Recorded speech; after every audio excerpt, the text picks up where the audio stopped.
પૃથિવ્યામ ત્રીણિરત્નાની જલમન્નમ સુભાષિતમ મૂઢૈઃ પાષાણખંડેષુ રત્નસંજ્ઞા વિધીયતે. અર્થાત પૃથ્વી પર 3 રત્નો છે, જળ, અન્ન અને સુભાષિત. મૂર્ખ લોકો પથ્થરના ટુકડાને રત્ન એવું નામ આપે છે.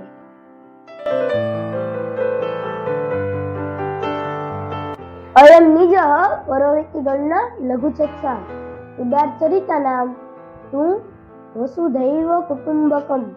અર્થાત આ પોતાનો છે અને આ પારકો છે એવી ગણતરી સંકુચિત મન વાળાઓની હોય છે. વિશાળ હૃદય વાળા લોકો માટે તો આખી ધરતી એક પરિવાર રૂપ છે.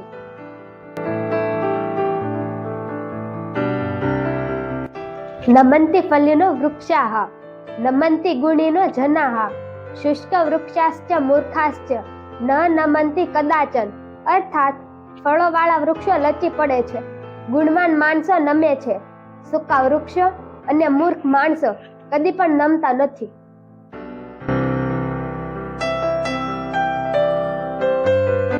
ઉદ્ધમઃ સાહસમ ધૈર્યમ બુદ્ધિઃ શક્તિઃ પરાક્રમઃ ષડેતે યત્ર વર્તન્તિ તત્ર દેવઃ સહાયકૃતે. અર્થાત ઉદ્ધમ, સાહસ, ધીરજ, બુદ્ધિ, શક્તિ અને પરાક્રમ આ 6 ગુણો જ્યાં હોય ત્યાં દેવ પણ સહાય કરે છે.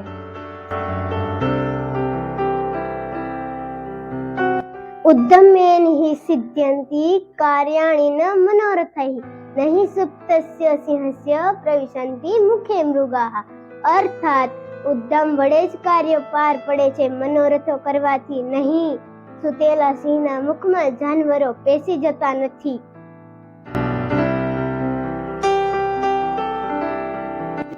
દ્રષ્ટિ પુત્તમ ન્યસેત પાદમ વસ્ત્ર પુત્તમ પીબે જલમ શાસ્ત્ર પુત્તમ વદેત વાણી મનઃ પુત્તમ સમાચરેતમ. અર્થાત દ્રષ્ટિથી પવિત્ર કરેલ જગ્યાએ પગ મૂકવો જોઈએ, વસ્ત્રથી ગળેલું પાણી પીવું જોઈએ, શાસ્ત્રથી શુદ્ધ કરેલ વાણી બોલવી જોઈએ અને મનથી પવિત્ર કરેલ કર્મ કરવું જોઈએ.